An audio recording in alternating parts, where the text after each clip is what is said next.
As we all know, one of the top dogs of the Marvel Universe is unquestionably Nicholas Fury, director of the spy organization known as S.H.I.E.L.D. Now, Nick Fury is one of Marvel's oldest characters, both in-universe and out, and as such, he's been around long enough and has had his fingers in enough pies in that time to have gotten up to more than his fair share of shady dealings. So let's take a look at what keeps the Marvel Universe's greatest spy awake at night. As I'm Jules, this is WhatCulture.com, and these are the 10 worst things Nick Fury has ever done. Number 10. Creating the LMDs. Now, this entry sits at the bottom of the pile since, for the most part at least, Nick keeps this one to himself, but his creation and mass production of the life model decoys, or LMDs, has definitely ruffled more than a few feathers. The LMDs are almost perfect duplicates of whoever they're modeled after. Now, when Fury first learned about them, he mainly used them to impersonate himself, able to fake his own death whenever he needed to get off the grid, or trick an enemy into giving up valuable info by thinking that he had Fury cornered. But in the past, he's used them to duplicate Thor,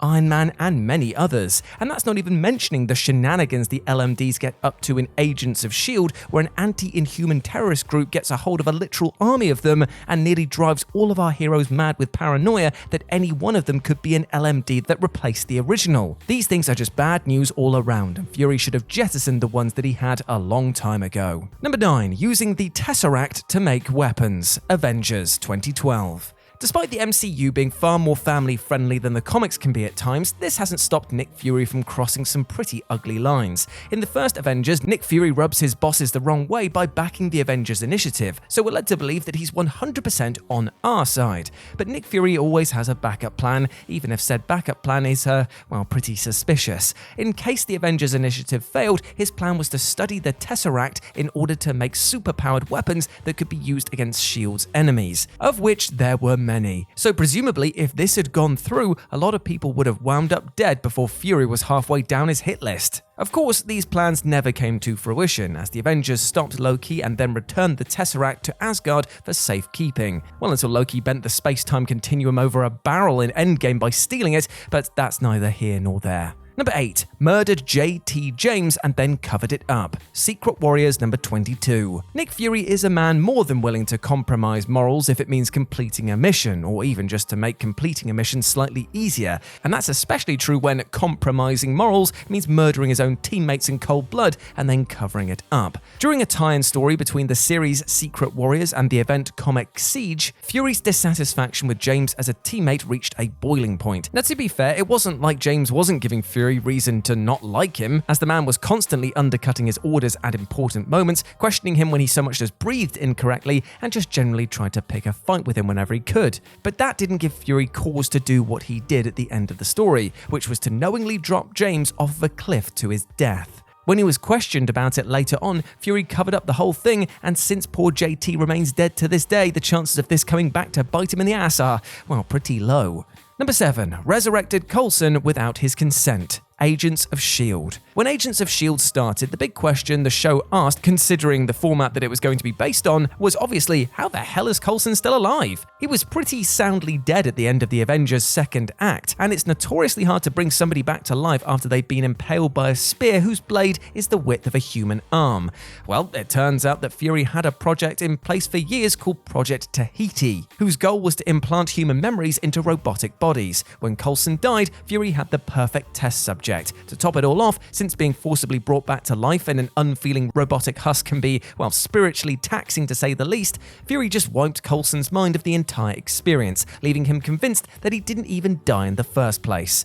Whew, that's pretty cold, right? I mean, Coulson's awesome, so we're not necessarily judging you that harshly for bringing him back, but still, that is definitely pretty cold. Number 6. Staged a coup in LATVERIA. Secret War. LATVERIA is the fictional country that the Marvel Universe just cannot leave alone. Even when they have Dr. Doom sitting on the throne, someone is always trying to mess with that place. Well, when Doom wasn't on the throne, ironically, was when Fury decided to top himself and everyone before him. Now, at the time, LATVERIA was being controlled by somebody named Lucia von Bardas. Fury didn't like how she was running things in LATVERIA, so he assembled a group of superheroes heroes with one simple goal: kill her and overthrow the Latverian government. Barring the fact that this mission was unsuccessful, ultimately making the entire thing a waste of time and who knows how much money, if the mission had gone even a little wrong in certain other key areas, the whole situation could have easily spiraled out into causing World War III, which is why, funnily enough, Fury stepped in when Reed Richards supplanted Doom's rule during the Mark Waid run. Guess Fury feels the rules just don't apply to him. Number 5. Made a fleet of helicarriers. Captain America the Winter Soldier. Proactively making a fleet of flying death machines sounds pretty bad regardless of the context, so it's a wonder how Fury thought that Cap was going to respond when he showed him the helicarrier fleet being made by S.H.I.E.L.D. While you can absolutely see his line of reasoning for going through with the plan, it's clear the moment that you see Cap's reaction to the fleet of ships that this is definitely the wrong way to go. Besides the obvious reason of this being exactly what Hydra wants Fury to do, letting his fear get the better of him and giving Hydra the means of taking out everyone who will pose a threat to them with his own plans, this is clearly a case where there was no such reason to take such insanely drastic measures.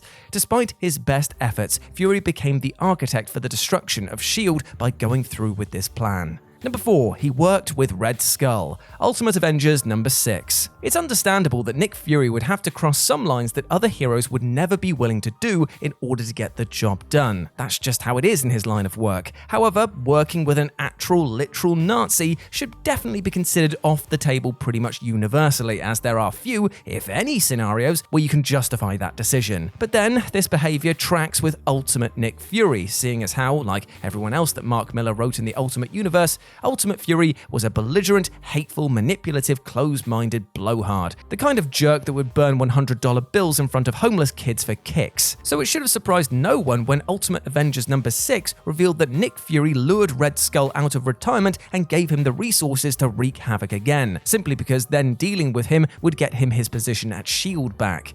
The only thing keeping this entry from getting any higher is the fact that Fury at least cleans up his mess at the end of the storyline by having Red Skull shot in the head. Number 3. He made Thor unworthy. Original sin. So if you're one of those weird people who are still so unreasonably angry about Jane Foster being Thor for a while, I just want to inform you that it's all Nick Fury's fault. During the Original Sin event, while everyone else was having their entire lives thrown for a loop, Nick Fury, for reasons that will be explored later on, whispered a message into Thor's ear. This message would cause him to question everything about himself with such intensity that it caused him to become unworthy of the mantle of Thor. He was no longer able to lift the hammer Mjolnir, instead passing it on to Jane Foster. The message told to Thor was, "Gore was right," referring to the villainous God Butcher from earlier in Jason Aaron's Thor run, who is set to take center stage as the central antagonist of Thor: Love and Thunder. Number 2. He actively spies on the entire planet. Now, S.H.I.E.L.D. is, first and foremost, a spy organization, and while in the 60s, when Nick Fury was first introduced, that sounded really cool, today, that definitely comes with some unfortunate subtext that the comics have really been unable to truly avoid. Now, first rule when dealing with Fury is this: assume he knows everything about you, because he probably does. I mean, S.H.I.E.L.D. is always watching, spying on everyone around the planet. How specifically and how invasively their spying gets tends to vary depending on the context and the writer, but one could easily argue that having the power to do so at all while being answerable to no one,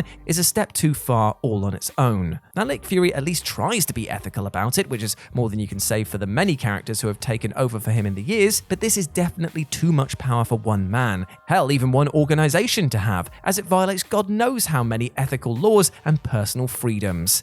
And number 1, literal decades of shady behavior. Fury Max, My War Gone By. Now, if you want a walkthrough of how shady Nick Fury truly is, then look no further than the miniseries Fury Max: My War Gone By. You see, because Nick Fury was canonically genetically modified to age significantly slower than your average person, Fury Max made its whole premise out of taking advantage of that to show Fury working for the CIA across multiple decades, during which time he partakes in the kind of low-down, shady, ethically ambiguous activity that one could expect from a CIA operative who works as long as he does. It's less that Nick has red on his ledger, and more that his ledger showed up red and then he dumped it in a vat of bright red paint. Nick Fury in this series was often the only thing keeping the Cold War from going hot, but he did a lot of horrible stuff in order to accomplish that. Such is the cost of being the world's greatest spy, I suppose. And there we go, my friends. Those were the 10 worst things that Nick Fury has ever done. I hope that you enjoyed that, and please let me know what you thought about it down down in the comments section below.